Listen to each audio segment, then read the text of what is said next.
boys and girls. For those of you who don't know me, my name is Marion. I am Lily Ann and Ella Rose's mom. Now you might be thinking, oh no, where's Teacher Jess? But don't worry, Teacher Jess will be back next week. I'm going to have a turn to teach you the Bible lesson, and I'm very excited about it. Now I'm going to show you a few different pictures, and I want you to imagine that you are one of the children in those pictures. I want you to say out loud if you think God is with you in these different places. Now here is a picture of some children playing. Do you think God is with you when you are playing? Here is another picture of a thunderstorm. Now thunderstorms can be a bit scary sometimes. Do you think God is with you when you're scared? And here is a picture of a family spending time together. Do you think God is with you when you are spending time with your family? And lastly, here is a picture of a child who has fallen and hurt themselves. Do you think God is with you when you hurt yourself? Is God with you when good things happen? Is God with you when bad things happen? Well, in today's true story from the Bible, we are going to be learning about someone who had bad things happen to them. Now I'm going to ask you 3 questions, and I want you to listen carefully to the story. And at the end of the story, we will come back and answer these 3 questions. First, who had bad things happen to him? Next, what bad things happened? And the third question, was God with him? Okay, so the first story is about Joseph and his brothers. Now Jacob, Joseph's dad, he had 13 children, 12 sons and only 1 daughter. But Jacob loved his son Joseph the best, because he was the firstborn child of his true love, Rachel. Now Jacob made Joseph a special coat with many colors. And when his brothers saw that their father Jacob loved Joseph the best, they started to hate Joseph. And they couldn't think of anything nice to say to him. Now one day, Joseph's brothers were out taking care of their father's sheep. Now Jacob sent Joseph to find out how his brothers were doing. When the brothers saw Joseph coming, they said, "Let's kill him, and then we can throw him into a deep hole and tell our father that a wild animal ate him." But when the eldest brother Reuben heard this, he said, "Let's not kill him. Rather, let's just throw him into a deep hole." You see, he said this because he was planning to come back later and rescue Joseph. So when Joseph came closer, they grabbed him, they ripped off his special coat, and they threw him into a deep hole. So here, he's in a deep hole. Now while the brothers were eating, some men came along on their way to Egypt to sell their goods. The brothers decided to sell Joseph to the men instead, so that he could become a slave. Afterwards, they went back to their father, Jacob, and they told him that Joseph had been killed by a wild animal. Jacob was very, very sad. In the meantime, the men took Joseph to Egypt and sold him to a very important man named Potiphar. So our second part of our story is when Joseph is in prison. Okay? Now Joseph was one of Potiphar's slaves living in Egypt. Now Potiphar saw that whatever Joseph did was done well, because God was with Joseph and helped him. So Potiphar put Joseph in charge of his whole house and everything he owned. God was with Joseph so that everything he did for Potiphar went well. But soon Joseph was in trouble again. Potiphar's wife lied about Joseph, and she said that he did something very naughty that he didn't do. Potiphar was so angry with Joseph that he had Joseph put into prison, even though Joseph had done nothing wrong. But God was still with Joseph. It wasn't long before the prison guard saw that everything Joseph did, he did well. So he put Joseph in charge of all the other prisoners in the prison. God was with Joseph so that everything he did went well. Now, 2 of the prisoners had been servants of the Pharaoh, the king of Egypt. Now one night, both of the men had strange dreams. The next morning, they told Joseph their dreams, and God helped Joseph to understand what the dreams meant. Everything happened just as Joseph had said. And 3 days later, one of the servants was released out of prison, and he went back to work for Pharaoh. But the man forgot all about Joseph. Okay, let's carry on with the story. So 2 years later, Joseph is still in prison. Now one night, Pharaoh, the king of Egypt, he had 2 dreams, and nobody knew what the dreams meant. At last, the servant remembered how Joseph had explained his dreams to him. So Pharaoh called for Joseph, and he told Joseph his 2 dreams. So, in Pharaoh's first dream, there were 7 fat cows who were eating next to the Nile River. Then 7 thin cows. You see them here. Here's the fat ones, and there's the thin ones. Okay.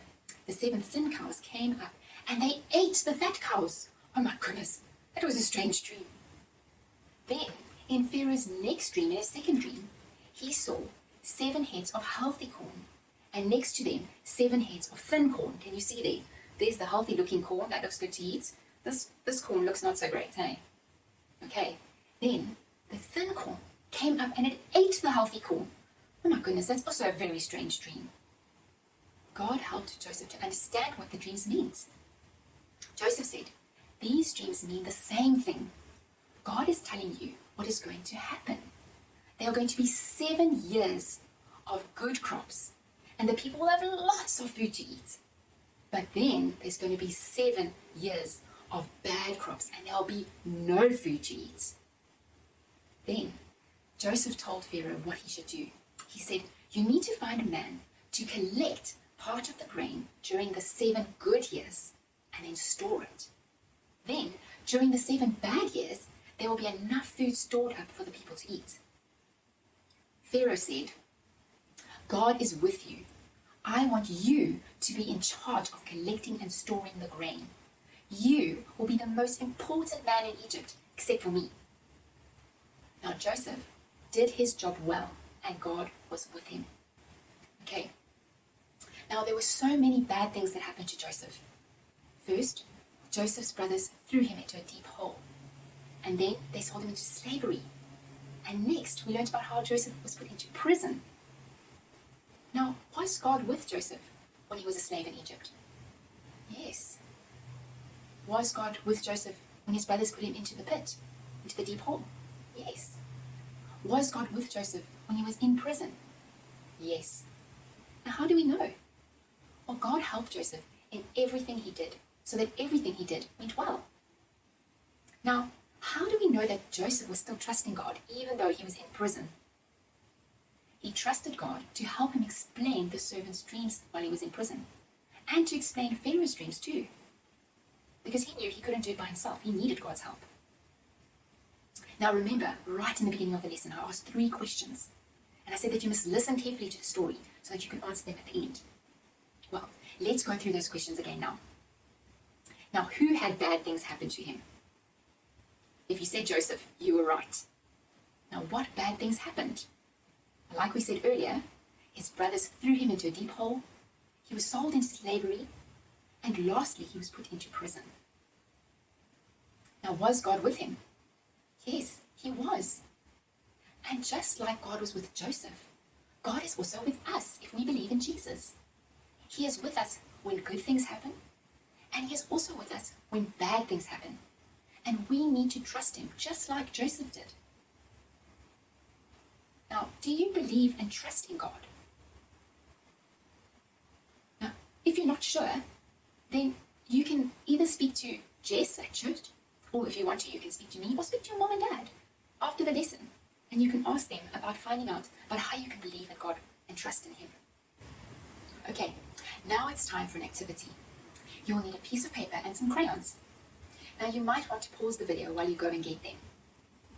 Okay, now I want you to fold your piece of paper in half like this. If you need to put it down on your table or wherever to fold it, that's fine.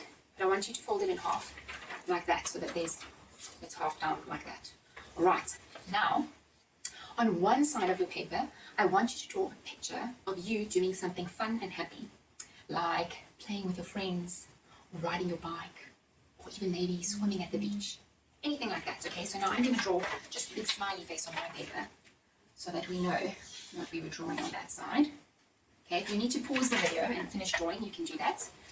Then, once you've finished drawing your happy thing over there, I want you to write, or to ask mom or dad to write, on the bottom of the page, so over here, God is with me in good times. God is with me in good times. Okay, remember to only write it on the half of the page that you drew the smiley face. Only on the half of the page over there. Right. Now on the other side, I want you to draw a picture of something bad or sad that happened to you. Like maybe a time when you fell and you hurt yourself, or when you were sick in bed. And you can draw even when something made you feel scared, like maybe a thunderstorm, like we said earlier. Anything you can think of. Okay, now I'm just going to draw again on my picture a sad face. Okay.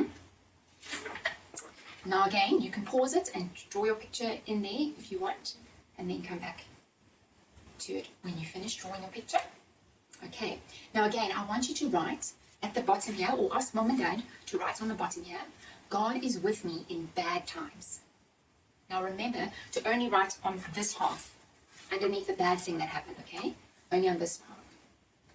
Then, at the very top of your page here, I want you to write, or ask mom and dad to write, God is with me always. And it must go across the whole side, from the front all the way to the end. God is with me always. Okay? Then, that will help you to remember the story, that God is always with us in good times and in bad times. Okay, so that's the end of our lesson. But before we go, we need to pray. So everyone close your eyes. Thank you, God, for the lesson about Joseph. Thank you that we learned that you were with Joseph when bad things were happening to him. Please help us remember that you are always with us in good times and in bad times. In Jesus' name, amen.